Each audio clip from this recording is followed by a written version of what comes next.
Ça y est, on va parler de WWE Raw. Ça s'est passé donc du coup le 18 janvier, donc c'est-à-dire hier, c'est tout frais. Ça s'est ouvert directement avec Roman Reigns. Bon, c'est une habitude, ça fait 5 fois qu'on a Roman Reigns qui débute le premier segment de Raw. Il est arrivé en appelant au ring Brock Lesnar qui devait normalement se présenter au highlight reel de Chris Jericho.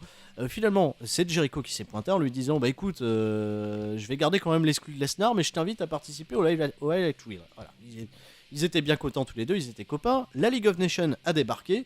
Ils ont fait oui, mais vous invitez Lesnar, vous invitez Roman Reigns, Monsieur Jericho, et vous n'invitez pas la League of Nations. Qu'est-ce qui se passe Donc du coup, ça a beaucoup amusé nos amis Jericho et Roman Reigns, qui ont été très drôles. Voilà, toujours dans un côté un petit peu kitsch, mais Roman Reigns, voilà, le kitsch, le côté un petit peu nanar, ça ne déçoit pas. C'est peut-être ce qui lui va le mieux, d'être un petit peu le Chuck Norris du catch américain à l'heure actuelle. Ça s'est enchaîné parce que Jericho, voilà, il était beau, il avait juste sa veste de costard, il avait rien en dessous. Il a annoncé, bah écoute, voilà, vu que j'ai cette veste de costard, je vais annoncer un match entre Roman Reigns et Rusev, puisque Rusev avait une bien grande gamelle à cette occasion-là, et je vais être l'arbitre de ce match. Voilà. Chris Jericho qui prend des décisions, qui s'est senti les ailes d'un general manager. Pourquoi ça a débouché sur un match où ça a été le Jericho Show. Jericho nous a fait beaucoup rire en tant qu'arbitre. Le match, on s'en fout, c'était vraiment des basiques entre Rusev et Roman Reigns. Ça n'a pas duré non plus hyper longtemps, mais tout tournait autour de l'arbitrage de Jericho, c'était drôle. Et Roman Reigns a remporté le match, voilà, sans surprise, sur Rusev. Voilà, Ludivine, t'as pensé quoi de ce petit segment d'introduction ? Je n'ai pas du tout compris l'intérêt. Enfin, voilà, j'avais l'impression que c'était un peu sorti de nulle part. Je dis pas qu'il faut comprendre tout. Hein. Voilà, il faut un peu de magie aussi de temps à autre. Mais là, moi, ça ne me vend pas du rêve. Je suis dans ma phase où la VVE me gave. Ils font n'importe quoi. Et ce début de Raw m'a déjà gonflé. Donc voilà, merci simple. Ludivine. Le coup de gueule est passé. Il y a 2 semaines. Pas un coup de gueule, c'est un avis. Point barre. Il y a 2 semaines. Alors, Flo, je suis désolé, t'as pas vu Raw. Non, pas encore. Sur ce que mauvais je t'ai timing. Dit, qu'est-ce que tu penses de justement de Jericho qui un coup est avec les New Day en mid-card et là ça y est il s'incruse dans le main event. Qu'est-ce qui se passe ? Ouais, Jericho j'ai vraiment un peu de mal avec ses retours à répétition là. Est-ce que c'est pas le retour le plus foiré de la part de Jericho ? Celui où il ne voulait plus parler et qu'il a fini par avoir une rivalité, je ne sais plus. Avec Punk derrière, oui, quand il arrive au Rumble justement. Et à partir de là, ça a commencé à être... Non, je sais pas celui-là dont je parle, je crois pas. Non, celui où il revient, il parle pas. Oui. Moi j'ai trouvé que c'était un troll incroyable. C'est vrai. Il m'a fait mourir de rire à ce moment-là. Il arrive du coup 30ème dans le Royal Rumble. Et il se fait éliminer à la fin par Sheamus. Et derrière, il enchaîne une feud avec CM Punk. Et Sheamus va affronter en 18 secondes ce très cher Daniel Bryan. Oui, tu m'as bien rafraîchi la mémoire. Voilà, mais juste pour te dire que j'en ai un peu ma claque de Jericho. J'ai du mal à m'intéresser à lui. Et pourtant, quel catcheur quand même. Oui, là par contre, oui. Là, est-ce que c'est pas le coup de trop ? Ce que je disais sur Jericho, on en reparlera un petit peu après, mais ce que je pronostiquerais, Jericho serait peut-être le bon adversaire pour les débuts de AJ Styles. C'est un dream match. Ah oui, quelle affiche, ouais. C'est un dream match. Si Styles est vraiment dans les plans de la VVE pour aller jusque WrestleMania, il faut lui trouver quand même quelqu'un en face. Ouais. Et si Jericho est revenu pour ça, je me dis pourquoi pas. Et si on arrive à leur mettre une bonne raison pour qu'ils s'affrontent, quelque chose de cohérent et sympa, de l'inédit, déjà. Ça pourrait être... C'est de l'inédit. Ouais. Je sais pas ce que vous en pensez. J'ai lu ça nulle part déjà, donc c'est juste de ma tête. Voilà. Attention, ça va se retrouver sur les sites de rumeurs. Donc ça va se retrouver sur les sites de rumeurs, mais voilà, je balance aussi ma petite rumeur. C'est pas une rumeur, c'est un pronostic, c'est un souhait. Voilà, c'est un souhait. On peut un petit peu comme ça souhaiter des choses à la WWE, en tout cas si ça peut être bien. En effet. Pour continuer donc sur ce qui s'est passé à la suite de Raw, Stephanie McMahon backstage a donc croisé ce bon vieux Chris Jericho qui venait de faire son show. Elle lui a dit qu'elle n'a pas du tout apprécié le fait qu'il prenne des décisions de booking sur son Monday Night Raw parce que c'est elle l'atelière. Par contre, elle a bien apprécié le fait que Roman Reigns soit invité dans le highlight reel, même si ça va coûter plus cher à son porte-monnaie vis-à-vis de Brock Lesnar et de Paul Heyman, donc ça c'était drôle aussi. La relation entre Chris Jericho et Stephanie McMahon est toujours aussi drôle qu'avant.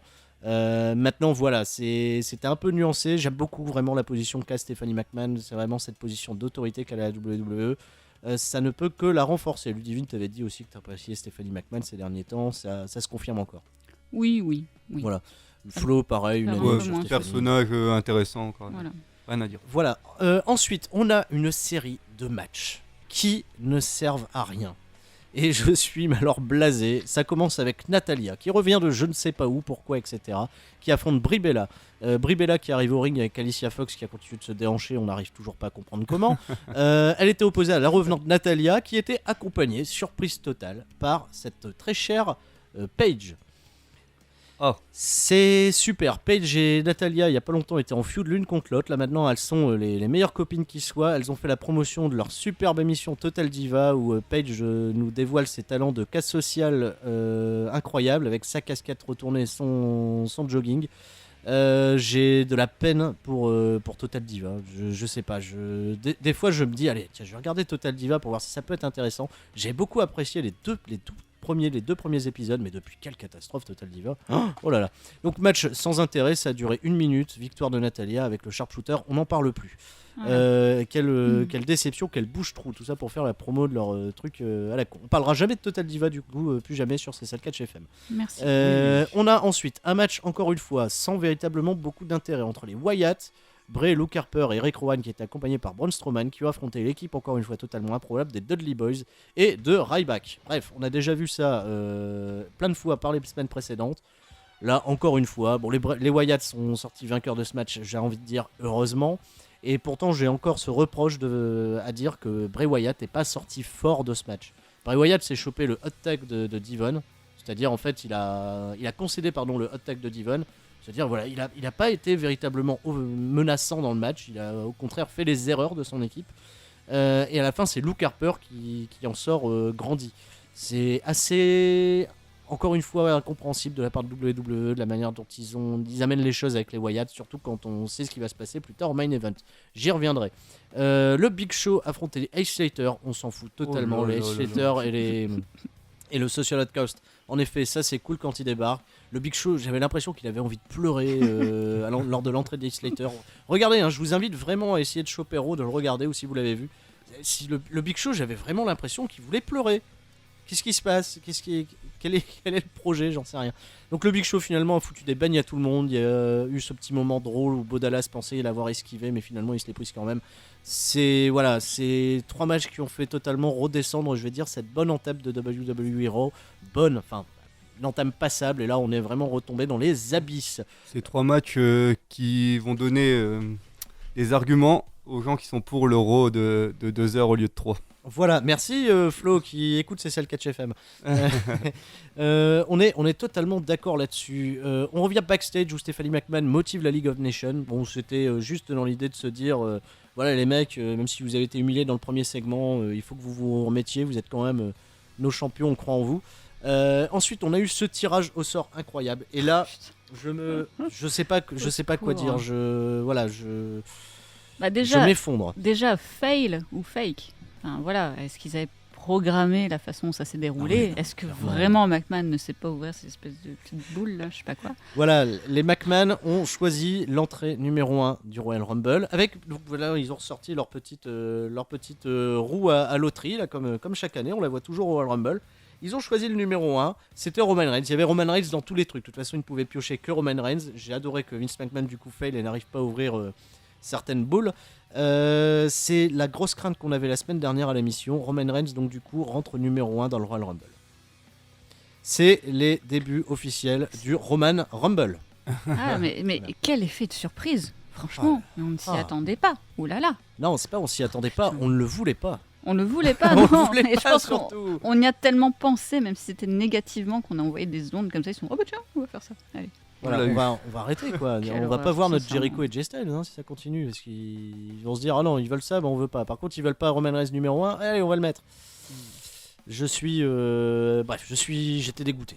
Voilà, je me souviens, j'en ai ri tellement j'étais euphorique. Qu'est-ce qui va se passer ? Après, on sait pas. Voilà, on n'est pas encore au Royal Rumble. Comme je l'ai dit, ce qui pourrait être cool, c'est que Brock Lesnar rentre en 2. Ça pourrait rechanger toute la donne du Rumble. C'est-à-dire que si le Rumble se déroule d'une façon différente que celle qu'on prévoit, enfin qu'on pressent malheureusement, vraiment pas dans des bons termes, voilà, qui nous mettent des surprises, mais à chaque semaine on dit ça. Voilà, chaque semaine on dit. C'est le côté prévisible. Ils font de la merde en ce moment et on se dit bah tiens, il va peut-être avoir un élément de surprise là-dessus ou là-dessus et bah non, il retombe dans le panneau à chaque fois donc. Moi, j'espère plus rien. Là, en ce moment, je suis un peu dégoûtée. Ça m'a ruiné l'après-midi d'avoir maté ça. Et voilà. Ça fait 2 années de Royal Rumble que c'est devenu le gros show pour frustrer les fans à fond. Et je crois qu'on est parti pour la 3e, non ? Oui, parce que Batista, ça avait eu à faire un bid total. Oui. Roman Reigns l'an passé, bid total. Avec l'élimination de Bryan. Jamais 2, 103, comme dirait l'autre. Voilà. Ensuite, on a peut-être une bonne surprise quand même dans ce Raw. C'est Becky Lynch qui bat Tamina Snuka dans un match correct. C'est peut-être aussi ça de se dire que si le meilleur match du show c'est le match avec Becky Lynch, c'est qu'il y a un problème. Tu m'étonnes.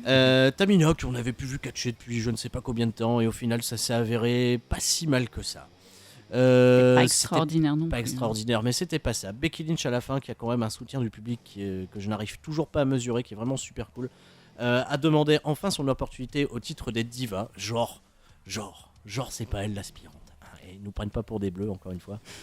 Un peu quand même. Charlotte a refusé en disant non, tu feras la queue, tu partiras à la dernière, t'as déjà eu ton opportunité et tu l'as gâchée. Lynch a pris donc la bonne décision de provoquer ce bon vieux Ric Flair en lui disant écoute-moi Papa Flair, si ta fille était comme Ric Flair, un vrai champion aussi courageuse que toi, elle ne reculerait jamais devant un défi, ou alors elle est peut-être devenue une lâche, une coward comme on dit là-bas, du côté des États-Unis.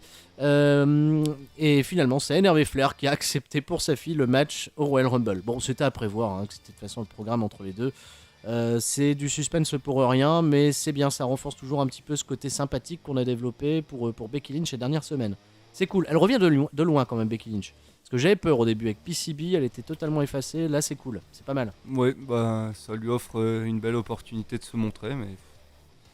C'est peut-être potentiellement le meilleur match de Charlotte Flair qu'on aura en pay-per-view.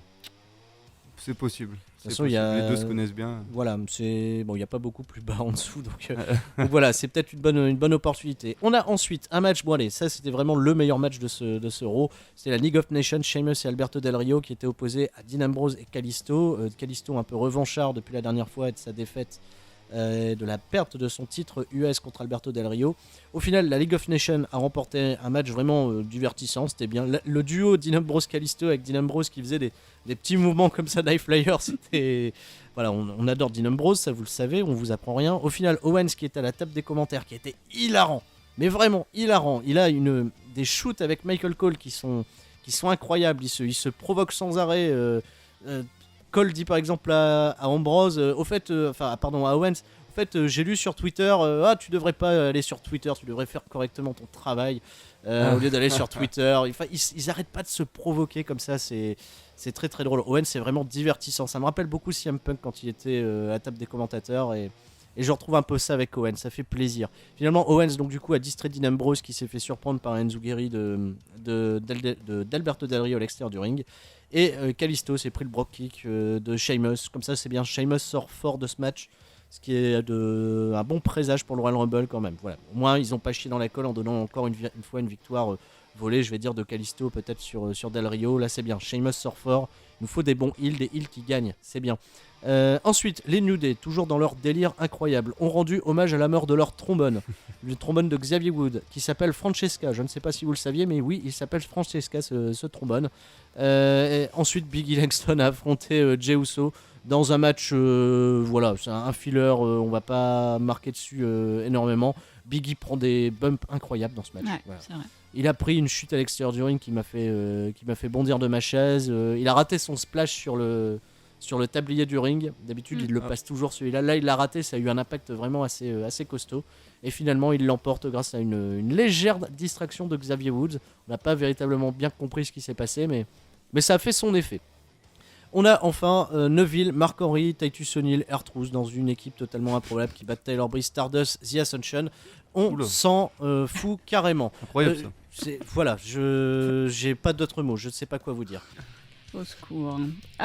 Sinon, Clément qui nous dit du bonheur de vous entendre ce soir et pour ce Royal Rumble, pourquoi pas un immense retour du Rock. Il sera à WrestleMania 32. Quoi qu'il en soit, c'est vrai que The Rock sera à WrestleMania 32. L'avantage d'un Rumble... Le nom circule beaucoup quand même du Rock. L'avantage quand même du Royal Rumble, c'est qu'un catcheur peut revenir. Il n'a pas besoin d'être non plus au top physiquement, puisque c'est peut-être moins demandant si tu arrives vers la fin et que tu as vraiment un shot avec une élimination, même si tu te fais éliminer derrière. pourquoi pas. C'est vrai que ça peut être envisageable. Hein. C'est pas improbable, c'est pas impossible. Ce serait fort quand même. Attention de ne pas faire comme Batista qui avait failli pas arriver jusqu'au ring la fois passée. Ah là là, c'était drôle. D'autres actions ? Ouais, sinon là, toujours Clément qui nous dit le rêve, voir enfin Finn Balor arriver dans le roster principal pour la Road to WrestleMania et faire un dream match contre Edge Styles. Oh là là là, ça serait énorme, c'est ambitieux. Une affiche hyper ambitieuse. Ce serait un peu dingue. Je pense qu'Internet exploserait totalement. Ils peuvent nous vendre la Roman Reigns contre n'importe qui. S'ils nous donnent en lot de consolation Finn Balor et Edge Styles, on peut tout leur pardonner. Peut-être pas, mais déjà, ça sera des points positifs. Mais t'as remarqué que c'est souvent ça, hein. Même le Raw de la semaine dernière, toute la partie où ils nous ont vendu leur salade Roman Reigns, tout le reste à côté de Raw était super bon. Bon là, ils se sont foirés sur ce Raw-ci, mais c'était un peu ça, quoi. À part un peu les Wyatt, mais bon, voilà comme... je ne sais plus quel auditeur réagissait en nous disant que la story des Wyatt était tirée au dé. Je crois que c'était Petit Lu, il me semble. Je vais le retrouver. C'est vrai que c'est pas faux, quoi. Quand tu vois les Wyatt, ils doivent se dire bon, on leur fait faire quoi cette semaine ? Ok, bon, on a qui ? Bon, on a pu Cryback. Allez, hop. Ah, autant pour moi, c'est Face of Wrestling qui nous disait que la story des Wyatt était tirée au dé.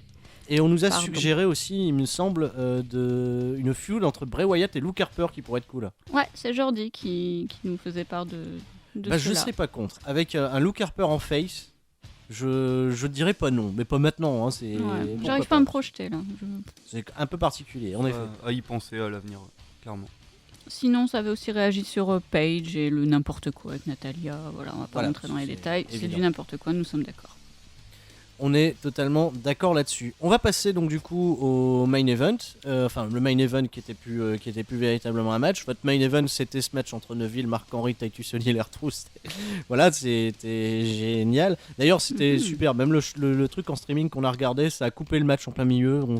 Ça a tout de suite passé au finish au Red Arrow porté par Neville sur Taylor Breeze. Taylor Breeze, par contre, il a... Voilà. Et c'est terminé, quoi. L'histoire d'une transition ratée. L'histoire d'une transition ratée, clairement. Taylor Breeze, quelle déception. On pourrait le suggérer, là. Je salue encore une fois mon beau copain Norbert Feuillant qui va enregistrer là, très prochainement le 3e épisode de la fabuleuse histoire du catch américain, qui va être consacré un petit peu au raté de la WWE dans la construction de leur catcheur. Ben voilà, là un bon exemple. Taylor Breeze, même si c'est un peu tôt, ça pourrait être un bon exemple. On va passer donc du coup à ce segment qui était attendu, enfin apparemment. Jericho invité pour son highlight reel notre bon ami Roman Reigns et Brock Lesnar, et au final c'est Paul Heyman qui s'est pointé le premier. Il a dit à Chris Jericho mon client Brock Lesnar fait ce qu'il veut, il est là, il va arriver un petit peu plus tard. Il n'est pas intéressé par tout ce qui va se passer autour du Royal Rumble, des autres participants, etc. Il va remporter ce match. Il est concentré sur le champion Roman Reigns. Il n'y a rien qui va le déranger. Jericho s'est permis donc du coup de provoquer Paul Heyman. Bon, connaissant le talent des deux au micro, c'était assez sympa.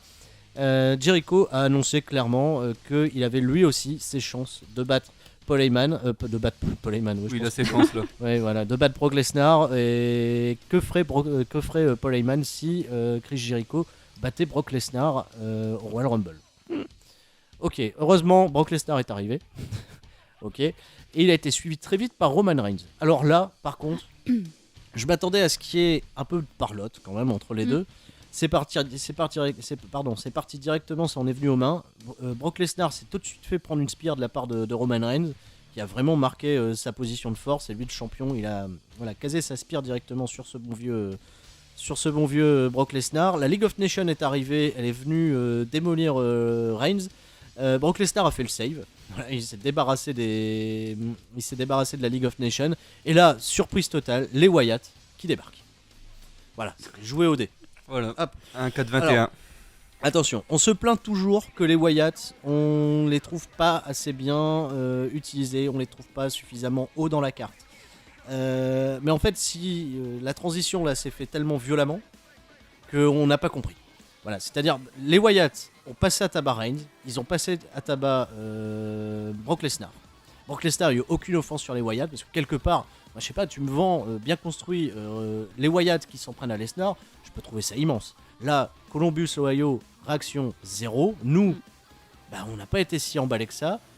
Quelque part, tant mieux, c'est un petit peu osé pour le dernier Raw avant le Royal Rumble de mettre la Wyatt Family debout à la fin. Mais pourquoi au final ? Le problème, c'est que Lesnar est passé très faible. C'est-à-dire que c'est la bête, clair, ouais. C'est le mec qui a ruiné la strike du Taker. Et là, Reigns débarque, paf, une spire, Lesnar est à terre. Enfin, j'ai envie de dire en claquant des doigts. Enfin, les choses s'enchaînent et au final, Lesnar reste à terre. Enfin, bon, il se passe des choses entre deux, mais on finit sur un Lesnar au sol. Ok, il y a la Wyatt Family plus ou moins sortie de nulle part et qui est debout. Voilà, il y a quelques temps, j'aurais pu dire ouais, ça aurait été cool, mais là, ça s'intègre dans le parfait n'importe quoi du moment. Enfin, j'ai vraiment cette sensation-là, c'est que oui, à un moment, ça m'aurait fait un peu vibrer cette idée, mais là, la façon dont c'est amené, voilà. À nouveau, j'ai pas compris. Totalement surprenant. J'ai l'habitude, toi Flo, t'as, je pense, vu pas mal de Raw avant le Royal Rumble. En général, Raw se termine toujours sur une bagarre générale et t'as des catcheurs qui se battent partout. Oui, en général, oui. Voilà, et c'est-à-dire t'as pas véritablement un catcheur qui se démarque, ça termine sur un gros bordel général avec tous ceux qui peuvent potentiellement être impliqués ou qui sont impliqués.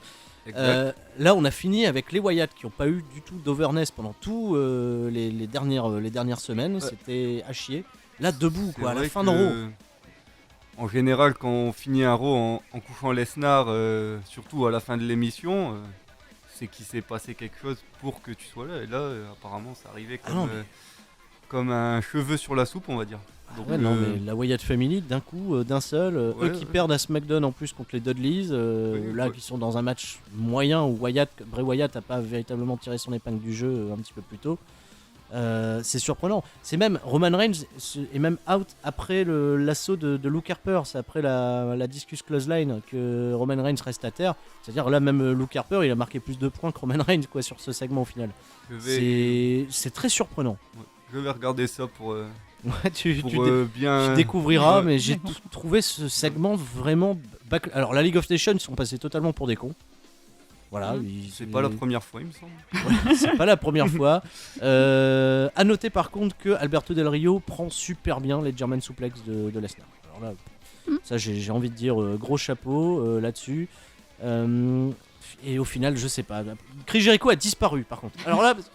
Hop, disparition, Jericho activé. On n'a pas vu Jericho encore porter un coup, avoir de l'offense depuis qu'il est revenu. C'est une remarque que nous faisait Johan justement dans les tweets là, récents. D'ailleurs, vos réactions sur Twitter là-dessus.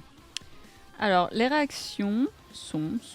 Alors, selon PW, lui, il a trouvé que c'était un bon ending. Voilà. Écoute, que Luke Harper éclate Reigns, que la famille s'occupe de Lesnar.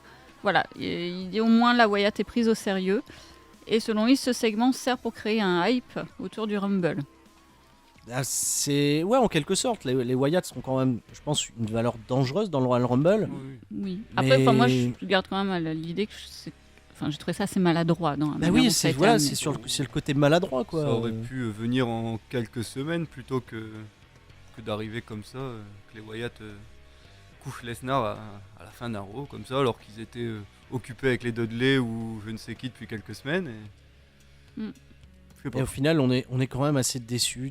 J'ai vraiment beaucoup de mal à me projeter de ce fait-là. Ça brouille les pistes quelque part. Hein. Ah, peut-être. Parce que c'est vrai que ce qu'on peut peut-être reprocher à Raw à ce Rumble d'être prévisible, parce que voilà quoi, on va y venir de toute façon tout de suite sur nos pronostics sur le Royal Rumble.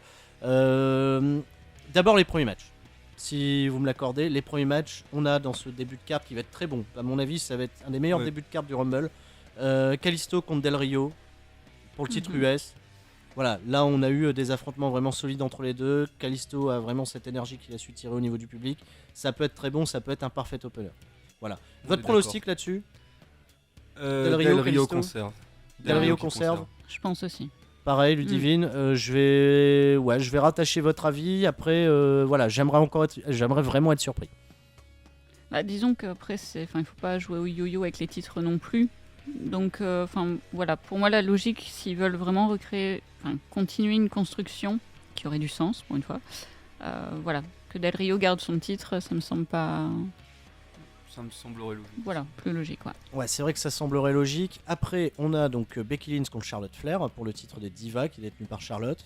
Votre avis là-dessus ?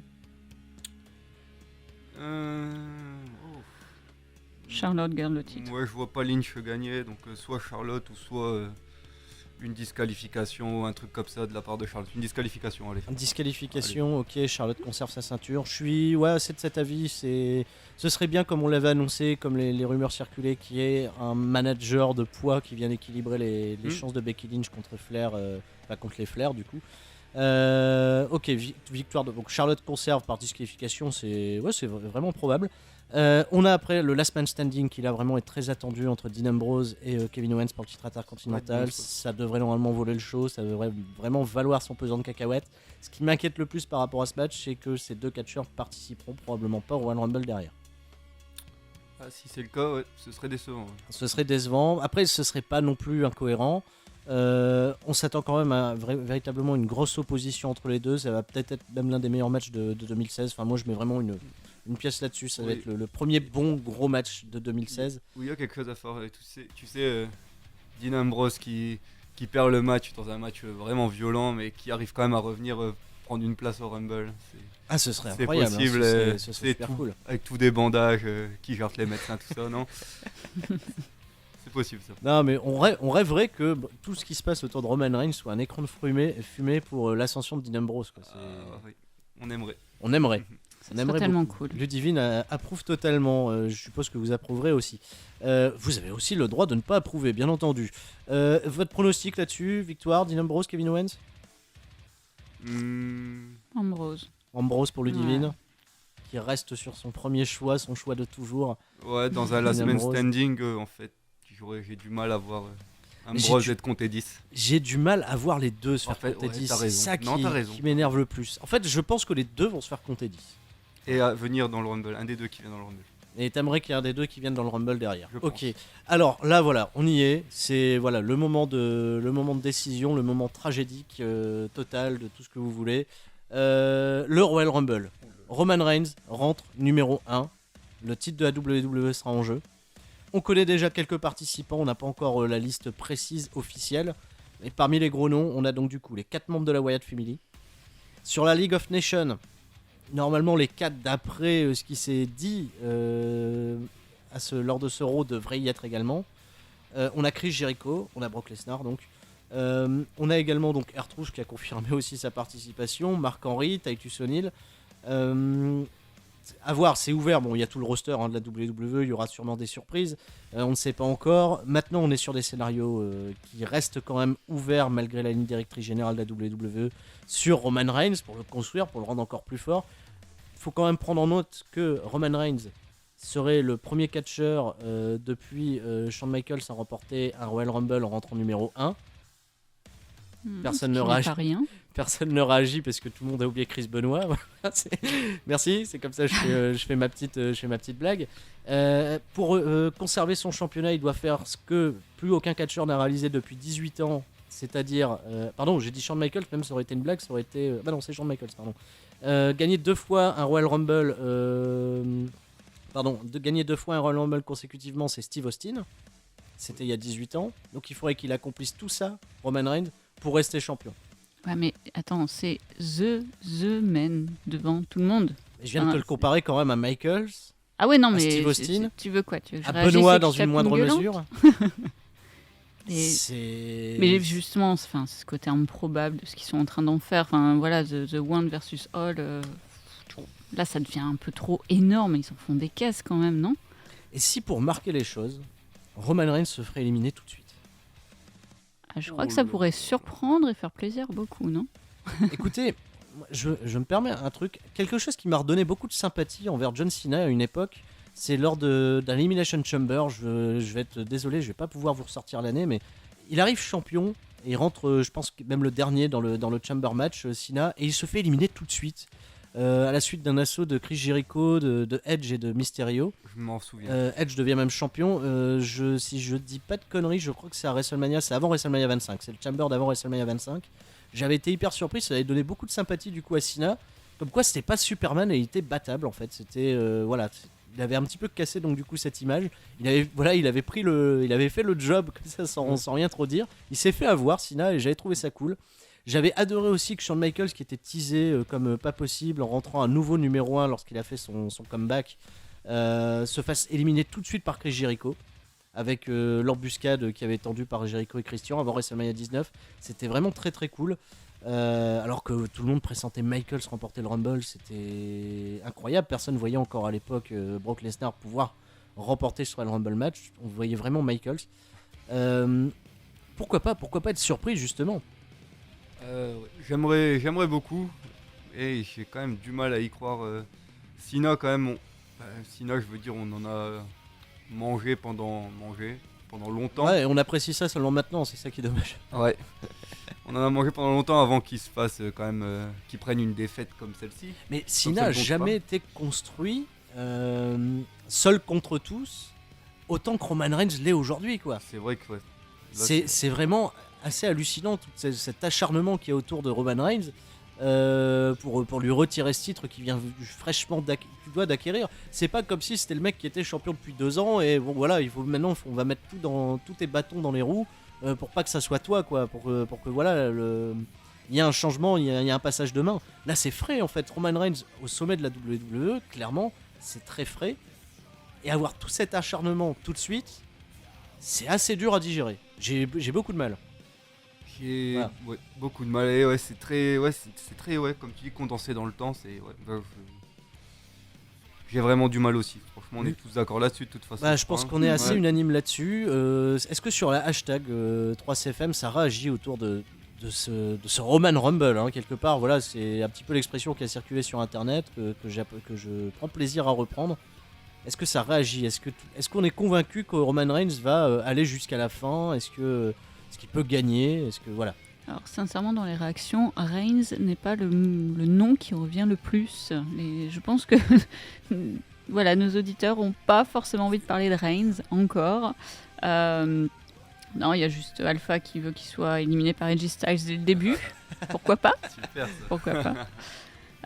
Sinon, ça pop pas mal pour Jericho. La McFeed apparemment est un gros fan. Ah bah, tant mieux, c'est bien pour Jericho, n'empêche. Oui. Ensuite, petit Lu qui nous dit mon rêve, ça serait quand même Triple H qui entre 30. Il y a une rumeur, effectivement. C'est la rumeur, c'est un scénario qui est plus que probable. L'arrivée de Triple H pour semer un petit peu le chaos dans ce Rumble, pour éliminer Reigns. Là, pour éliminer Reigns. Pour gagner, je ne sais pas. Pour éliminer Reigns et partir dans un programme Triple H contre Roman Reigns, je pense que c'est cool. Dans la mesure où Triple H est absent depuis un moment de Raw, en tout cas. C'est une blessure. Enfin, la blessure d'après le pay-per-view d'après TLC. Ouais, bon, ça fait un peu long pour le petit matraquage. Enfin bon, soit, hein, il s'est fait attaquer du dimanche, du mercredi, il présentait NXT. Mais il ne catchait pas. Ah bah il c'est pas pareil, c'est pas les mêmes émissions. D'accord, ok. Non, mais c'est vrai que, voilà, s'il y a quelque chose qui pouvait tourner autour de Triple H, ça redonnerait un peu de peps à tout ça, dans la mesure où il est absent. Effectivement, ça pourrait faire la surprise qu'il revienne pour catcher à ce moment-là. Pourquoi pas gagner le Rumble, avoir le titre et avoir une méga feud à WrestleMania avec Reigns? Peut-être que ça donnerait de l'intérêt à Reigns, peut-être que ça gaverait tout le monde. Est-ce que Reigns va nous faire un méga heel turn? Pourquoi pas? Non, je pense pas. Là, le heel turn de Reigns, là maintenant, je l'envisage plus. Je l'envisage pas non plus. Je sens que mais bon. On va regarder le Rumble et voir Reigns éliminer les autres catcheurs et se dire non, ils vont pas nous faire ça, Tout comme on s'est dit non, ils vont pas nous faire entrer premier. Bah voilà, c'est un petit peu même ce qu'on s'était dit l'année dernière quand on regardait le Rumble, quand on voyait le Big Show et Kane éliminer tout le monde les uns après les autres. On était dégoûtés, on n'en pouvait plus. On se disait mais qu'est-ce qu'ils sont en train de nous faire? Voilà, Triple H pourrait quand même être donc du coup un potentiel sauveur. Maintenant, pour que Triple H devienne le champion, j'ai un peu plus de mal à me l'imaginer. Ce serait cool, je pense que ce serait son 14e règne ou son 13e. 14e ou 13e, j'ai un doute là-dessus. Ça le rapprocherait de Cena dans la course au 16e règne. C'est peut-être pas non plus improbable si un jour ils ont décidé de nous faire un WrestleMania prochain, un Cena Triple H pour savoir qui égalerait Ric Flair. Pourquoi pas, j'en sais rien. Ça peut toujours être une donne intéressante à suivre. Là, je me projette vraiment super loin. Brock Lesnar, pour moi, reste un choix qui est le plus sûr, parce que Brock Lesnar avec la ceinture autour des hanches, pour moi, c'est voilà, une marque de pouvoir, une marque de puissance pour la WWE. Maintenant, quand j'ai vu Brock Lesnar se faire humilier de la sorte par les Wyatt à la fin de Raw, je me dis merde. On peut s'attendre à tout et n'importe quoi. Peut-être va-t-il se venger dans le Rumble, ce qui rétablirait. Ouais, voilà, il y a ces chances-là. Au niveau des surprises, on en parlait, une toute petite pièce. Je pense pas que la cote est très bonne, mais sur The Rock, la cote est bien meilleure sur AJ Styles. Ouais, AJ Styles. AJ Styles, comme je vous le dis, voilà, je mets ma pièce dessus. J'aimerais bien que ça enchaîne sur un programme avec Jericho qui tournerait heel, ce serait pas improbable. De partir là-dessus avec Styles, Jericho. D'autres rumeurs folles de retour qui vous surprendraient. Voilà, on peut s'imaginer plein de choses avec le Rumble, c'est ça qui est cool. Daniel Bryan. Alors là, franchement, ça ferait beaucoup de bien de voir. S'ils nous font revenir Bryan, après la rumeur qui, comme quoi son contrat était résilié ou terminé. Est-ce que c'est pas un écran de fumée, ça aussi, ça pourrait être incroyable. Daniel Bryan, Brock Lesnar, je pense que c'est un match que tout le monde rêverait de voir. Ouais, j'adorerais. Hein. J'ai du mal à y croire, mais j'ai beaucoup de mal à y croire. Et voilà, se dire maintenant, est-ce que la WWE prendrait le risque, alors qu'apparemment il n'y a pas véritablement de risque, de faire revenir Bryan au Rumble pour remporter le Rumble et aller face à Lesnar à WrestleMania, où voilà, il se fait éliminer à la fin par Lesnar et ça débouche quand même sur un match entre les deux. Hein, vous avertissez challenger et champion. Ce serait incroyablement culotté, super cool, et voilà, on serait ravis. Et à côté de ça, c'est vrai, Triple H peut très bien s'occuper avec Roman Reigns jusqu'à WrestleMania, on n'en serait pas moins content. Moi, Triple H, Roman Reigns, c'est un match que j'ai envie de voir. Hein. Ouais, pourquoi pas. Ça peut être un catcheur qui va donner à Roman Reigns qu'il a besoin, quoi. Ouais, clairement. Ouais, clairement, Triple H il peut faire ce boulot-là. Donc, Triple H, de toute façon, s'il doit catcher dans ce sens-là, quoi. Alors attention, hein, beaucoup critiquent le dernier match qu'il a fait contre Sting à WrestleMania. Moi, j'ai adoré ce moment, qui était vraiment un moment de nostalgie pour tous les fans de catch de la vieille époque. Je comprends que beaucoup de fans de la nouvelle ère ont pas véritablement apprécié ce match parce que voilà, il y a eu énormément de références entre les deux. C'était vraiment très symbolique comme match, pas un match de catch pur. Mais là, aujourd'hui, oui, si Triple H doit catcher, il doit aider, je veux dire, à construire des superstars comme il l'avait fait pour Bryan à WrestleMania 30. C'était super cool. Ça pourrait être très bien. Il y a aussi une rumeur. Enfin, moi, voilà, je me dis, je me l'envisage, peut-être, pourquoi pas. Randy Orton a annoncé qu'il n'avait pas besoin de chirurgie. Eh ben, pourquoi pas. Avec ce manque de star power. Est-ce qu'il est out encore longtemps, Randy Orton? Il y a eu très très peu, à part là récemment, d'informations sur sa condition physique et sa phase de récupération. Finalement, il n'a pas besoin d'opération. Est-ce qu'il est remis? Est-ce qu'il n'est pas remis? Ça, voilà, je sais pas. Je suis un peu flou par rapport à sa position vis-à-vis de tout ça. Il a tendance à enchaîner les blessures quand même en ce moment. C'est pas sa première blessure depuis. C'est pas sa première. Ouais, c'est vrai que c'est pas sa première blessure au niveau de la nuque. De l'envoyer aussi haut dans la carte, c'est quand même risqué.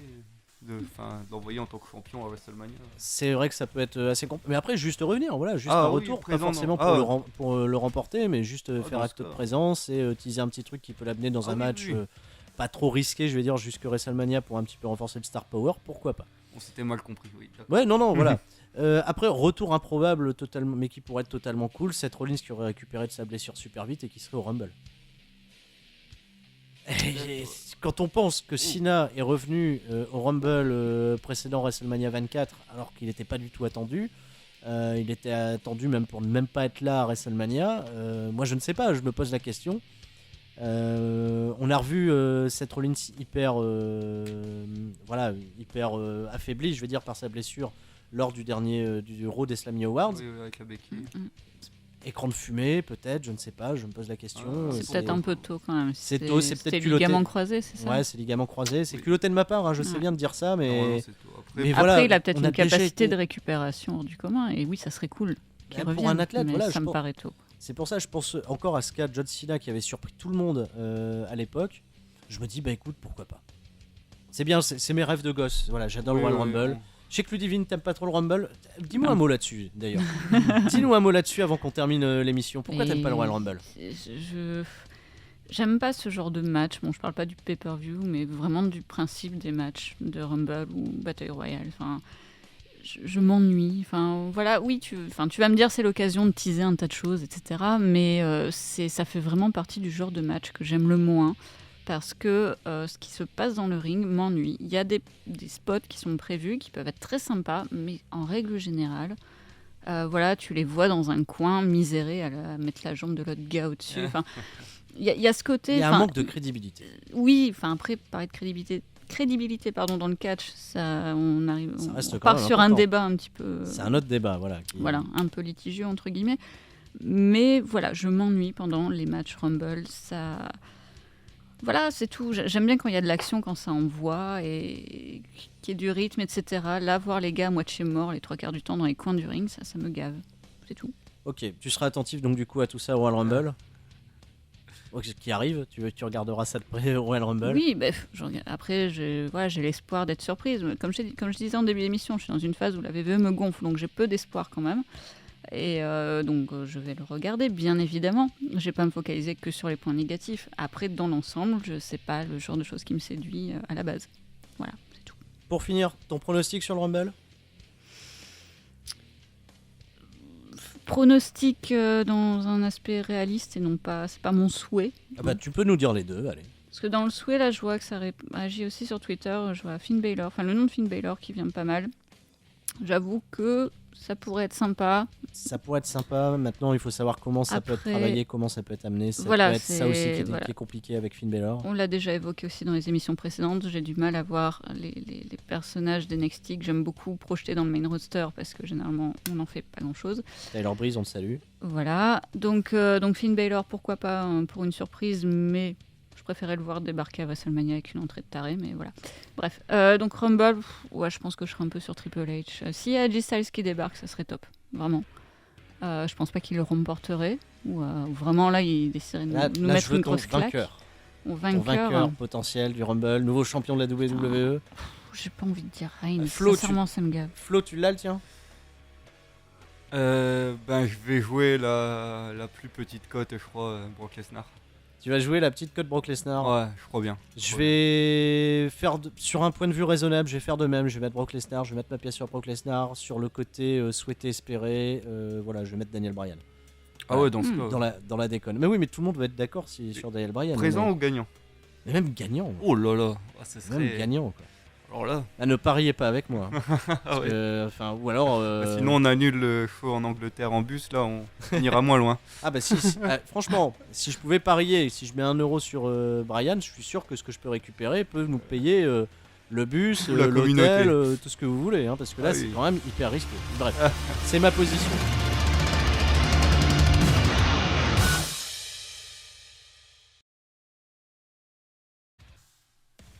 Personne ne réagit parce que tout le monde a oublié Chris Benoit. Merci, c'est comme ça que je fais ma petite blague. Pour conserver son championnat, il doit faire ce que plus aucun catcheur n'a réalisé depuis 18 ans, c'est-à-dire... pardon, j'ai dit Shawn Michaels, même ça aurait été une blague, ça aurait été... non, c'est Shawn Michaels, pardon. Gagner 2 fois un Royal Rumble... gagner 2 fois un Royal Rumble consécutivement, c'est Steve Austin.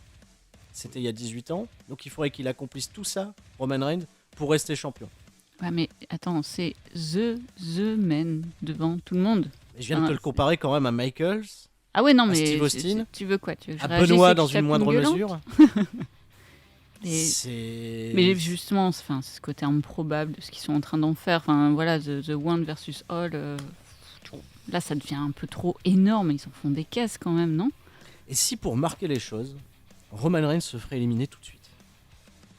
Je crois que ça pourrait surprendre et faire plaisir beaucoup, non ? Écoutez, je me permets un truc. Quelque chose qui m'a redonné beaucoup de sympathie envers John Cena à une époque, c'est lors d'un Elimination Chamber. Je vais être désolé, je vais pas pouvoir vous ressortir l'année, mais il arrive champion et il rentre, je pense même le dernier dans le Chamber match, Cena, et il se fait éliminer tout de suite. À la suite d'un assaut de Chris Jericho, de Edge et de Mysterio. Je m'en souviens. Edge devient même champion. Si je dis pas de conneries, je crois que c'est à WrestleMania, c'est avant WrestleMania 25. C'est le Chamber d'avant WrestleMania 25. J'avais été hyper surpris, ça avait donné beaucoup de sympathie du coup à Cena. Comme quoi c'était pas Superman et il était battable en fait. C'était voilà, il avait un petit peu cassé donc du coup cette image. Il avait fait le job comme ça sans rien trop dire. Il s'est fait avoir Cena et j'avais trouvé ça cool.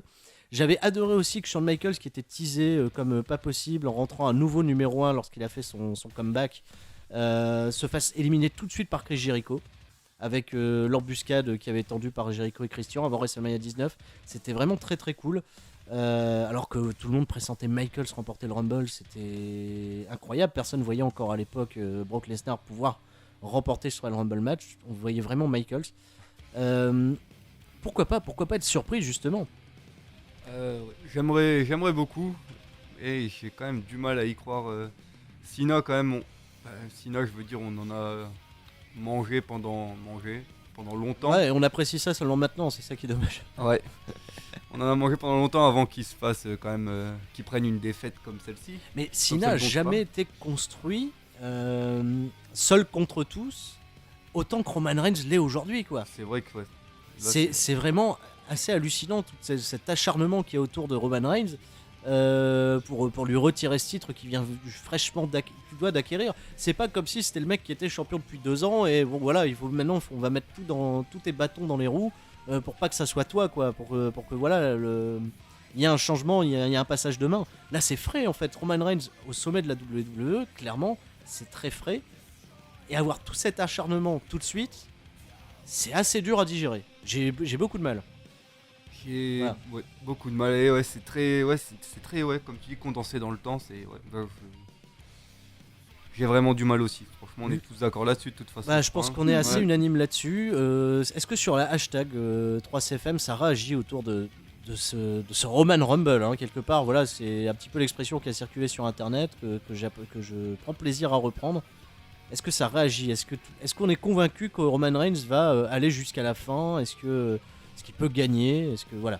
Alors sincèrement, dans les réactions, Reigns n'est pas le nom qui revient le plus. Je pense que voilà, nos auditeurs n'ont pas forcément envie de parler de Reigns encore. Non, il y a juste Alpha qui veut qu'il soit éliminé par AJ Styles dès le début. Pourquoi pas? Super, ça. Pourquoi pas? Sinon, ça pop pas mal pour Jericho. La McFeed apparemment est un gros fan. Ah bah tant mieux, c'est bien pour Jericho, n'empêche. Oui. Ensuite, petit Lu qui nous dit: mon rêve, ça serait quand même Triple H qui entre 30. Il y a une rumeur, effectivement. C'est la rumeur, c'est un scénario qui est plus que probable. L'arrivée de Triple H pour semer un petit peu le chaos dans ce Rumble, pour éliminer Reigns. En tout cas, pour éliminer Reigns. Pour gagner, je ne sais pas. Pour éliminer Reigns et partir dans un programme Triple H contre Roman Reigns, je pense que c'est cool. Dans la mesure où Triple H est absent depuis un moment de Raw, en tout cas. C'est une blessure. Enfin, la blessure d'après le pay-per-view d'après TLC. Ouais, bon, ça fait un peu long pour le petit matraquage. Enfin bon, soit, hein, il s'est fait attaquer du dimanche, du mercredi, il présente NXT. Mais il ne catchait pas. Ah bah il c'est pas pareil, c'est pas les mêmes émissions. D'accord, ok. Non, mais c'est vrai que, voilà, s'il y a quelque chose qui pouvait tourner autour de Triple H, ça redonnerait un peu de peps à tout ça, dans la mesure où il est absent. Effectivement, ça pourrait faire la surprise qu'il revienne pour catcher à ce moment-là. Pourquoi pas gagner le Rumble, avoir le titre et avoir une méga feud à WrestleMania avec Reigns? Peut-être que ça donnerait de l'intérêt à Reigns, peut-être que ça gaverait tout le monde. Est-ce que Reigns va nous faire un méga heel turn? Pourquoi pas? Non, je pense pas. Là, le heel turn de Reigns, là maintenant, je l'envisage plus. Je l'envisage pas non plus. Je sens que mais bon. On va regarder le Rumble et voir Reigns éliminer les autres catcheurs et se dire non, ils vont pas nous faire ça, Tout comme on s'est dit non, ils vont pas nous faire entrer premier. Bah voilà, c'est un petit peu même ce qu'on s'était dit l'année dernière quand on regardait le Rumble, quand on voyait le Big Show et Kane éliminer tout le monde les uns après les autres. On était dégoûtés, on n'en pouvait plus. On se disait mais qu'est-ce qu'ils sont en train de nous faire? Voilà, Triple H pourrait quand même être donc du coup un potentiel sauveur. Maintenant, pour que Triple H devienne le champion, j'ai un peu plus de mal à me l'imaginer. Ce serait cool, je pense que ce serait son 14e règne ou son 13e. 14e ou 13e, j'ai un doute là-dessus. Ça le rapprocherait de Cena dans la course au 16e règne. C'est peut-être pas non plus improbable si un jour ils ont décidé de nous faire un WrestleMania prochain, un Cena Triple H pour savoir qui égalerait Ric Flair. Pourquoi pas, j'en sais rien. Ça peut toujours être une donne intéressante à suivre. Là, je me projette vraiment super loin. Brock Lesnar, pour moi, reste un choix qui est le plus sûr, parce que Brock Lesnar avec la ceinture autour des hanches, pour moi, c'est voilà, une marque de pouvoir, une marque de puissance pour la WWE. Clairement. Maintenant, quand j'ai vu Brock Lesnar se faire humilier de la sorte par les Wyatt à la fin de Raw, je me dis merde. On peut s'attendre à tout et n'importe quoi. Peut-être va-t-il se venger dans le Rumble, ce qui rétablirait. Ouais, voilà, il y a ce bondir de ma chaise. Il a raté son splash sur le tablier du ring. D'habitude, il le passe toujours celui-là. Là, il l'a raté, ça a eu un impact vraiment assez costaud. Et finalement, il l'emporte grâce à une légère distraction de Xavier Woods. On n'a pas véritablement bien compris ce qui s'est passé, mais ça a fait son effet. On a enfin Neville, Mark Henry, Titus O'Neil, R-Truth dans une équipe totalement improbable qui bat Tyler Breeze, Stardust, The Ascension.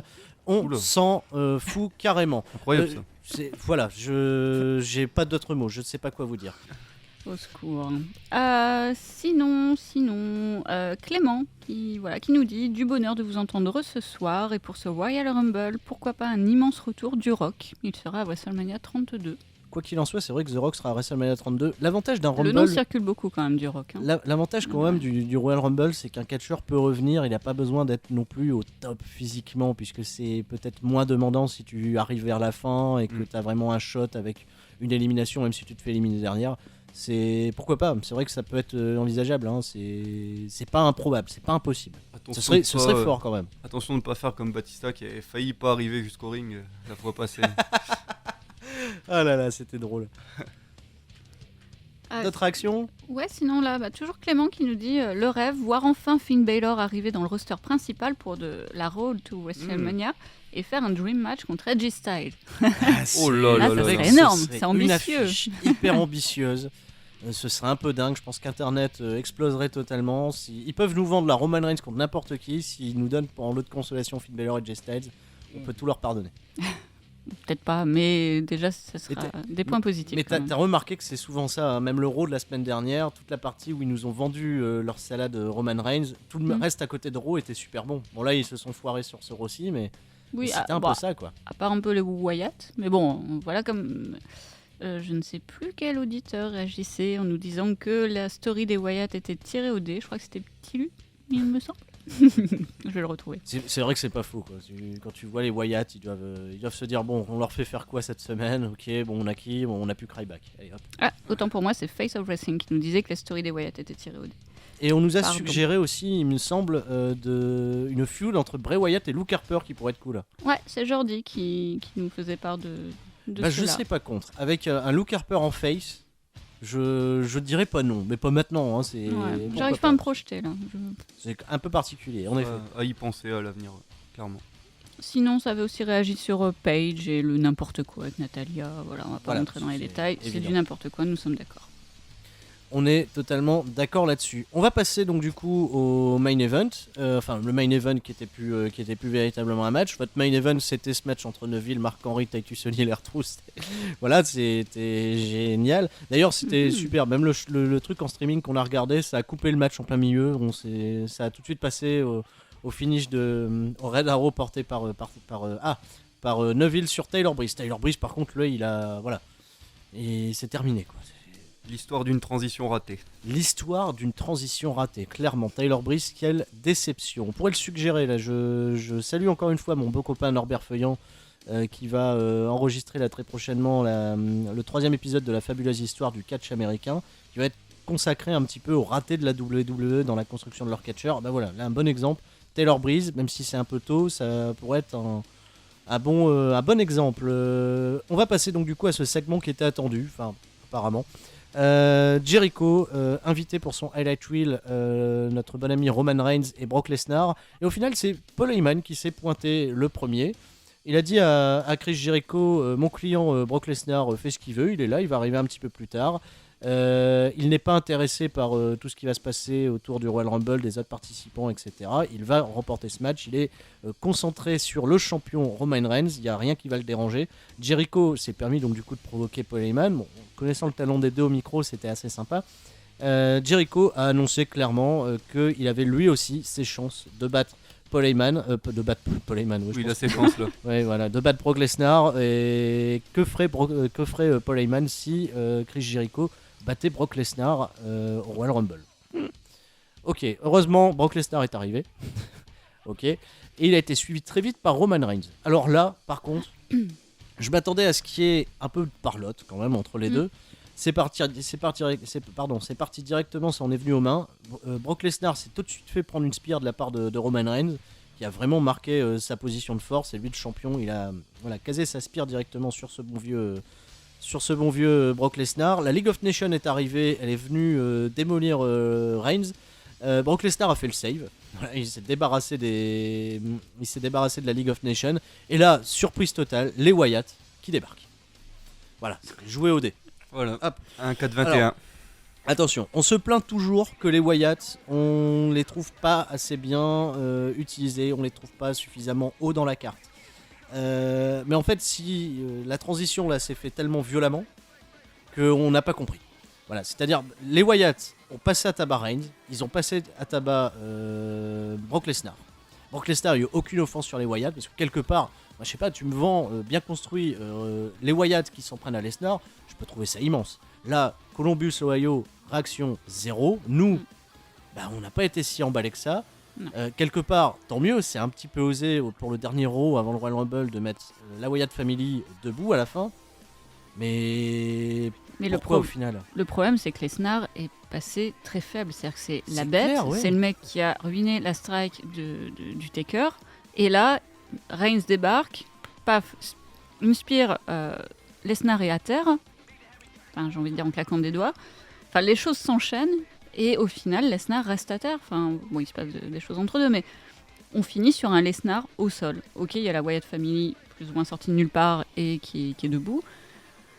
Voilà, il y a quelques temps, j'aurais pu dire ouais, ça aurait été cool, mais là, ça s'intègre dans le parfait n'importe quoi du moment. Enfin, j'ai vraiment cette sensation-là, c'est que oui, à un moment, ça m'aurait fait un peu vibrer cette idée, mais là, la façon dont c'est amené, voilà. À nouveau, j'ai pas compris. Totalement surprenant. J'ai l'habitude, toi Flo, t'as, je pense, vu pas mal de Raw avant le Royal Rumble. En général, Raw se termine toujours sur une bagarre générale et t'as des catcheurs qui se battent partout. Oui, en général, oui. Voilà, et c'est-à-dire t'as pas véritablement un catcheur qui se démarque, ça termine sur un gros bordel général avec tous ceux qui peuvent potentiellement être impliqués ou qui sont impliqués. Là on a fini avec les Wyatt qui n'ont pas eu du tout d'overness pendant tout les dernières semaines, c'était à chier. Là debout quoi, à la fin de Raw. En général quand on finit un Raw en couchant Lesnar, surtout à la fin de l'émission, c'est qu'il s'est passé quelque chose pour que tu sois là. Et là apparemment ça arrivait comme un cheveu sur la soupe, on va dire. Donc, non, mais la Wyatt Family, d'un coup, d'un seul, eux qui perdent à SmackDown en plus contre les Dudleys, qui sont dans un match moyen où Bray Wyatt n'a pas véritablement tiré son épingle du jeu un petit peu plus tôt. C'est surprenant. C'est même Roman Reigns est même out après l'assaut de Luke Harper. C'est après la Discus Close Line que Roman Reigns reste à terre. C'est-à-dire là même Luke Harper il a marqué plus de points que Roman Reigns quoi, sur ce segment au final. C'est très surprenant. Ouais. Je vais regarder ça pour tu bien. Tu découvriras, mais j'ai trouvé ce segment vraiment. Alors, la League of Nations, ils sont passés totalement pour des cons. Voilà. C'est pas la première fois, il me semble. Voilà, c'est pas la première fois. À noter par contre que Alberto Del Rio prend super bien les German Suplex de Lesnar. Alors là, ça, j'ai envie de dire gros chapeau là-dessus. Et au final, je sais pas. Chris Jericho a disparu par contre. Alors là. Hop, disparition, Jericho activé. On n'a pas vu Jericho encore porter un coup, avoir de l'offense depuis qu'il est revenu. C'est une remarque que nous faisait Johan justement dans les tweets là, récents. D'ailleurs, vos réactions sur Twitter là-dessus. Alors, les réactions sont... Alors, selon PW, lui, il a trouvé que c'était un bon ending. Voilà. Écoute, que Luke Harper éclate Reigns, que la famille s'occupe de Lesnar. Voilà, il dit au moins la Wyatt est prise au sérieux. Et selon lui, ce segment sert pour créer un hype autour du Rumble. C'est en quelque sorte. Les Wyatt sont quand même, je pense, une valeur dangereuse dans le Royal Rumble. Oui. Après, moi, je garde quand même l'idée que j'ai trouvé ça assez maladroit dans la manière dont ça a été amené. C'est le côté maladroit quoi. Ça aurait pu venir en quelques semaines plutôt que d'arriver comme ça, que les Wyatt couchent Lesnar à la fin d'un Raw comme ça, alors qu'ils étaient occupés avec les Dudley ou je ne sais qui depuis quelques semaines. Et au final, on est quand même assez déçus. J'ai vraiment beaucoup de mal à me projeter de ce fait-là. Ça brouille les pistes quelque part. Hein. Ah, peut-être. Parce que c'est vrai que ce qu'on peut peut-être reprocher à Raw à ce Rumble d'être prévisible, parce que voilà quoi. On va y venir de toute façon tout de suite sur nos pronostics sur le Royal Rumble. D'abord les premiers matchs. Si vous me l'accordez, les premiers matchs, on a dans ce début de carte qui va être très bon. À mon avis, ça va être un des meilleurs débuts de carte du Rumble. Kalisto contre Del Rio pour le titre US. Voilà, là on a eu des affrontements vraiment solides entre les deux. Kalisto a vraiment cette énergie qu'il a su tirer au niveau du public. Ça peut être très bon, ça peut être un parfait opener. Voilà. Votre pronostic là-dessus Del Rio conserve. Del Rio conserve. Je pense aussi.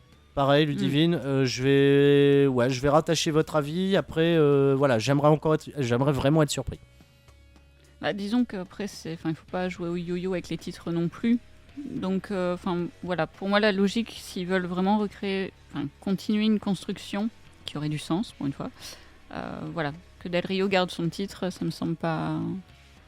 Ça me semblerait logique. Voilà, plus logique, ouais. Ouais, c'est vrai que ça semblerait logique. Après, on a donc Becky Lynch contre Charlotte Flair pour le titre de Diva qui est détenu par Charlotte. Votre avis là-dessus ? Charlotte garde le titre. Moi, je vois pas Lynch gagner, donc soit Charlotte ou soit une disqualification ou un truc comme ça de la part de Charlotte. Une disqualification, allez. Une disqualification, allez. Ok, Charlotte conserve sa ceinture. Je suis assez de cet avis. Ce serait bien, comme on l'avait annoncé, comme les rumeurs circulaient, qu'il y ait un manager de poids qui vienne équilibrer les chances de Becky Lynch contre Flair, contre les Flair du coup. Ok, victoire de donc Charlotte conserve par disqualification, c'est vraiment probable. On a après le Last Man Standing qui là vraiment est très attendu entre Dean Ambrose et Kevin Owens pour le titre intercontinental. Ça devrait normalement voler le show, ça devrait vraiment valoir son pesant de cacahuètes. Ce qui m'inquiète le plus par rapport à ce match, c'est que ces deux catcheurs participeront probablement pas au Royal Rumble derrière. Si c'est le cas, ouais, ce serait décevant. Ouais. Ce serait décevant. Après, ce serait pas non plus incohérent. On s'attend quand même à véritablement une grosse opposition entre les deux. Ça va peut-être être même l'un des meilleurs matchs de 2016. Enfin, moi, je mets vraiment une pièce là-dessus. Ça va être le premier bon gros match de 2016. Oui, il y a quelque chose à faire. Tu sais Dean Ambrose qui perd le match dans un match vraiment violent, mais qui arrive quand même à revenir prendre une place au Rumble. Ce serait incroyable. C'est possible. Ce serait super cool. Avec tous des bandages qui gardent les médecins, tout ça, non? C'est possible ça. Non, mais on rêverait que tout ce qui se passe autour de Roman Reigns soit un écran de fumée pour l'ascension de Dean Ambrose. Quoi. Oui. On aimerait. On aimerait tellement beaucoup. Cool. Ludivine approuve totalement. Je suppose que vous approuverez aussi. Vous avez aussi le droit de ne pas approuver, bien entendu. Votre pronostic là-dessus, victoire, Dean Ambrose, Kevin Owens? Ambrose pour Ludivine, qui reste sur son premier choix, son choix de toujours. Ouais, dans un Last Man Standing, en fait, j'ai du mal à voir Ambrose être compté 10. J'ai du mal à voir les deux se faire compter 10. C'est ça qui m'énerve le plus. En fait, je pense que les deux vont se faire compter 10. Et à venir dans le Rumble, un des deux qui vient dans le Rumble. Et t'aimerais qu'il y ait un des deux qui vienne dans le Rumble derrière. Ok. Alors là, voilà, on y est. C'est le moment de décision, le moment tragédique total de tout ce que vous voulez. Le Royal Rumble. Roman Reigns rentre numéro 1. Le titre de la WWE sera en jeu. On connaît déjà quelques participants. On n'a pas encore la liste précise officielle. Et parmi les gros noms, on a donc du coup les 4 membres de la Wyatt Family. Sur la League of Nations, normalement les 4 d'après ce qui s'est dit lors de ce Raw devraient y être également. On a Chris Jericho, on a Brock Lesnar donc. On a également donc R-Truth qui a confirmé aussi sa participation, Mark Henry, Titus O'Neil. À voir, c'est ouvert. Bon, il y a tout le roster de la WWE, il y aura sûrement des surprises. On ne sait pas encore. Maintenant, on est sur des scénarios qui restent quand même ouverts malgré la ligne directrice générale de la WWE sur Roman Reigns pour le construire, pour le rendre encore plus fort. Il faut quand même prendre en note que Roman Reigns serait le premier catcheur depuis Shawn Michaels à remporter un Royal Rumble en rentrant numéro 1.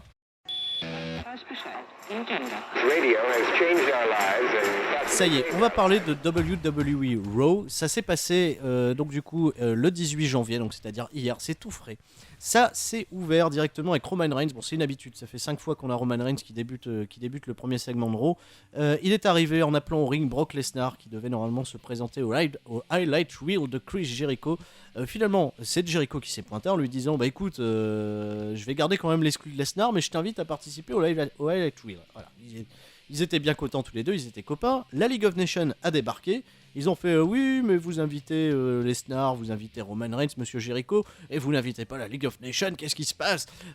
Donc du coup, ça a beaucoup amusé nos amis Jericho et Roman Reigns, qui ont été très drôles. Voilà, toujours dans un côté un petit peu kitsch, mais Roman Reigns, voilà, le kitsch, le côté un petit peu nanar, ça ne déçoit pas. C'est peut-être ce qui lui va le mieux, d'être un petit peu le Chuck Norris du catch américain à l'heure actuelle. Ça s'est enchaîné parce que Jericho, voilà, il était beau, il avait juste sa veste de costard, il avait rien en dessous. Il a annoncé, bah écoute, voilà, vu que j'ai cette veste de costard, je vais annoncer un match entre Roman Reigns et Rusev, puisque Rusev avait une bien grande gamelle à cette occasion-là, et je vais être l'arbitre de ce match. Voilà. Chris Jericho qui prend des décisions, qui s'est senti les ailes d'un general manager. Pourquoi? Ça a débouché sur un match où ça a été le Jericho Show. Jericho nous a fait beaucoup rire en tant qu'arbitre. Le match, on s'en fout, c'était vraiment des basiques entre Rusev et Roman Reigns. Ça n'a pas duré non plus hyper longtemps, mais tout tournait autour de l'arbitrage de Jericho, c'était drôle. Et Roman Reigns a remporté le match, voilà, sans surprise, sur Rusev. Voilà, Ludivine, t'as pensé quoi de ce petit segment d'introduction ? Je n'ai pas du tout compris l'intérêt. Enfin, voilà, j'avais l'impression que c'était un peu sorti de nulle part. Je dis pas qu'il faut comprendre tout. Hein. Voilà, il faut un peu de magie aussi de temps à autre. Mais là, moi, ça ne me vend pas du rêve. Je suis dans ma phase où la VVE me gave. Ils font n'importe quoi. Et ce début de Raw m'a déjà gonflé. Donc voilà, merci simple. Ludivine, le coup de gueule est passé. Il y a 2 semaines. Pas un coup de gueule, c'est un avis. Point barre. Il y a 2 semaines. Alors, Flo, je suis désolé, t'as pas vu Raw. Non, pas encore. Sur ce que Mauvais je t'ai timing. dit, qu'est-ce que tu penses de justement de Jericho qui un coup est avec les New Day en mid-card et là ça y est il s'incruse dans le main event. Qu'est-ce qui se passe ? Ouais, Jericho, j'ai vraiment un peu de mal avec ses retours à répétition là. Est-ce que c'est pas le retour le plus foiré de la part de Jericho ? Celui où il ne voulait plus parler et qu'il a fini par avoir une rivalité, je ne sais plus. Avec Punk derrière, oui, quand il arrive au Rumble justement. Et à partir de là, ça a commencé à être. Non, je sais pas celui-là dont je parle, je crois pas. Non, celui où il revient, il parle pas. Oui. Moi j'ai trouvé que c'était un troll incroyable. C'est vrai. Il m'a fait mourir de rire à ce moment-là. Il arrive du coup 30ème dans le Royal Rumble. Et il se fait éliminer à la fin par Sheamus. Et derrière, il enchaîne une feud avec CM Punk. Et Sheamus va affronter en 18 secondes ce très cher Daniel Bryan. Oui, tu m'as bien rafraîchi la mémoire. Voilà, mais juste pour te dire que j'en ai un peu ma claque de Jericho. J'ai du mal à m'intéresser à lui. Et pourtant, quel catcheur quand même. Oui, là par contre, oui. Là, est-ce que c'est pas le coup de trop ? Ce que je disais sur Jericho, on en reparlera un petit peu après, mais ce que je pronostiquerais, Jericho serait peut-être le bon adversaire pour les débuts de AJ Styles. C'est un dream match. Ah oui, quelle affiche, ouais. C'est un dream match. Si Styles est vraiment dans les plans de la VVE pour aller jusque WrestleMania, il faut lui trouver quand même quelqu'un en face. Ouais. Et si Jericho est revenu pour ça, je me dis pourquoi pas. Et si on arrive à leur mettre une bonne raison pour qu'ils s'affrontent, quelque chose de cohérent et sympa, de l'inédit, déjà. Ça pourrait être... C'est de l'inédit. Ouais. Je sais pas ce que vous en pensez. J'ai lu ça nulle part déjà, donc c'est juste de ma tête. Voilà. Attention, ça va se retrouver sur les sites de rumeurs. Donc ça va se retrouver sur les sites de rumeurs, mais voilà, je balance aussi ma petite rumeur. C'est pas une rumeur, c'est un pronostic, c'est un souhait. Voilà, c'est un souhait. On peut un petit peu comme ça souhaiter des choses à la WWE, en tout cas si ça peut être bien. En effet. Pour continuer donc sur ce qui s'est passé à la suite de Raw, Stephanie McMahon backstage a donc croisé ce bon vieux Chris Jericho qui venait de faire son show. Elle lui a dit qu'elle n'a pas du tout apprécié le fait qu'il prenne des décisions de booking sur son Monday Night Raw parce que c'est elle l'atelière. Par contre, elle a bien apprécié le fait que Roman Reigns soit invité dans le Highlight Reel, même si ça va coûter plus cher à son porte-monnaie vis-à-vis de Brock Lesnar et de Paul Heyman, donc ça c'était drôle aussi. La relation entre Chris Jericho et Stephanie McMahon est toujours aussi drôle qu'avant. Maintenant voilà, c'était un peu nuancé. J'aime beaucoup vraiment la position qu'a Stephanie McMahon. C'est vraiment cette position d'autorité qu'elle a à la WWE. Ça ne peut que la renforcer. Ludivine t'avait dit aussi que tu appréciais Stephanie McMahon ces derniers temps. Ça se confirme encore. Oui. Voilà. Flo pareil, un personnage intéressant encore. Voilà. Rien à dire. Voilà. Ensuite on a une série de matchs qui ne servent à rien. Et je suis alors blasé. Ça commence avec Natalia, qui revient de je ne sais pas où, pourquoi, etc. Qui affronte Brie Bella. Brie Bella qui arrive au ring avec Alicia Fox qui a continué de se déhancher. On n'arrive toujours pas à comprendre comment. Elle était opposée à la revenante Natalia, qui était accompagnée, surprise totale, par cette très chère Paige. C'est super. Paige et Natalia, il n'y a pas longtemps, étaient en feud l'une contre l'autre. Là maintenant, elles sont les meilleures copines qui soient. Elles ont fait la promotion de leur superbe émission Total Diva où Paige nous dévoile ses talents de casse sociale incroyables avec sa casquette retournée et son jogging. J'ai de la peine pour Total Diva. Je sais pas. Des fois, je me dis, allez, tiens, je vais regarder Total Diva pour voir si ça peut être intéressant. J'ai beaucoup apprécié les deux premiers épisodes, mais depuis quelle catastrophe Total Diva. Oh là là. Donc match sans intérêt, ça a duré 1 minute, victoire de Natalia avec le sharpshooter, on n'en parle plus. Quelle déception, quelle bouche-trou, tout ça pour faire la promo de leur truc à la con. On parlera jamais de Total Diva du coup, plus jamais sur ces salles catch FM. Merci. On a ensuite un match encore une fois sans véritablement beaucoup d'intérêt entre les Wyatt, Bray, Luke Harper et Rick Rowan qui est accompagné par Braun Strowman qui va affronter l'équipe encore une fois totalement improbable des Dudley Boys et de Ryback. Bref, on a déjà vu ça plein de fois par les semaines précédentes. Là encore une fois, bon, les Wyatt sont sortis vainqueurs de ce match, j'ai envie de dire heureusement. Et pourtant, j'ai encore ce reproche à dire que Bray Wyatt n'est pas sorti fort de ce match. Bray Wyatt s'est chopé le hot tag de Devon. C'est-à-dire, en fait, il a concédé le hot tag de Devon. C'est-à-dire, voilà, il a pas été véritablement menaçant dans le match. Il a au contraire fait les erreurs de son équipe. Et à la fin, c'est Luke Harper qui en sort grandi. C'est assez, encore une fois, incompréhensible de la part de WWE, de la manière dont ils amènent les choses avec les Wyatt, surtout quand on sait ce qui va se passer plus tard au main event. J'y reviendrai. Le Big Show affrontait les Heath Slater, on s'en fout totalement. Les Heath Slater et le Social Outcast. En effet, ça c'est cool quand il débarque. Le Big Show, j'avais l'impression qu'il avait envie de pleurer lors de l'entrée des Heath Slater. Regardez, je vous invite vraiment à essayer de choper Raw, de le regarder ou si vous l'avez vu.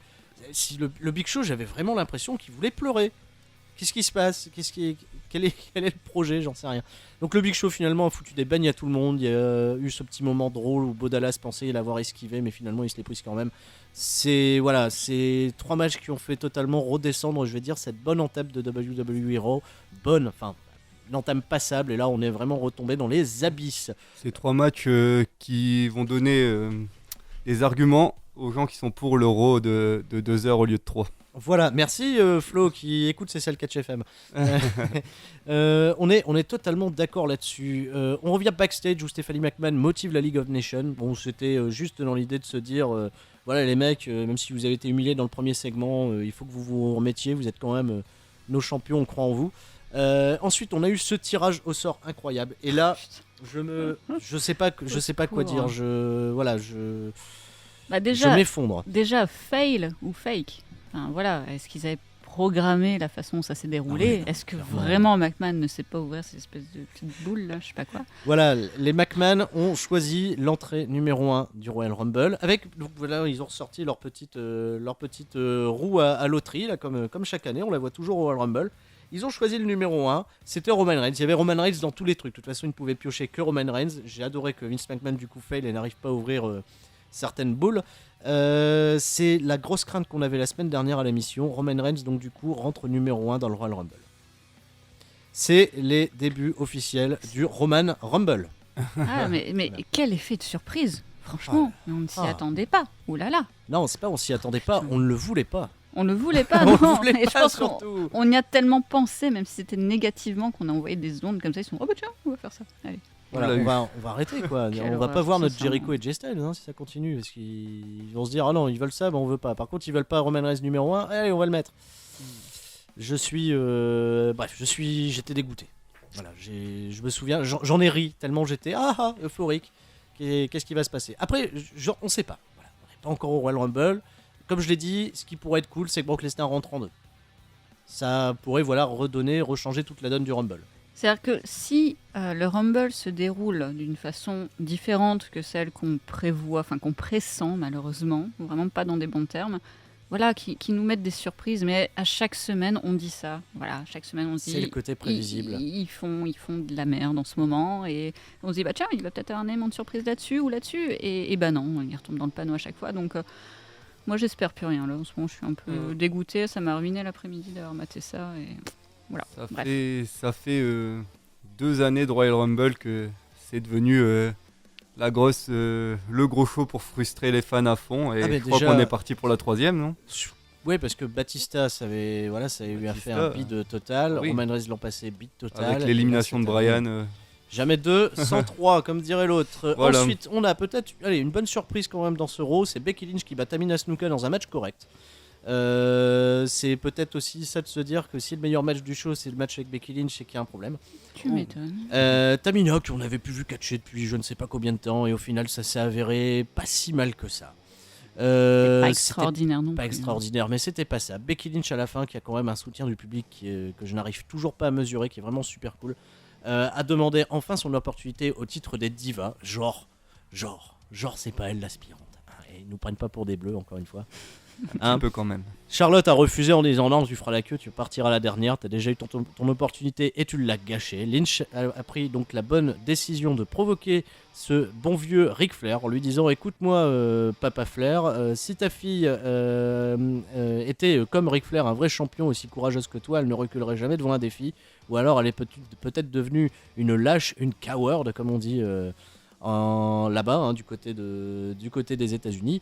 Et finalement, c'est énervé Flair qui a accepté pour sa fille le match au Royal Rumble. Bon, c'était à prévoir, que c'était de toute façon le programme entre les deux. C'est du suspense pour rien, mais c'est bien, ça renforce toujours un petit peu ce côté sympathique qu'on a développé pour Becky Lynch ces dernières semaines. C'est cool, elle revient de loin quand même, Becky Lynch. Parce que j'avais peur au début avec PCB, elle était totalement effacée, là c'est cool, c'est pas mal. Ouais, ça lui offre une belle opportunité de se montrer, mais... C'est peut-être potentiellement le meilleur match de Charlotte Flair qu'on aura en pay-per-view. C'est possible.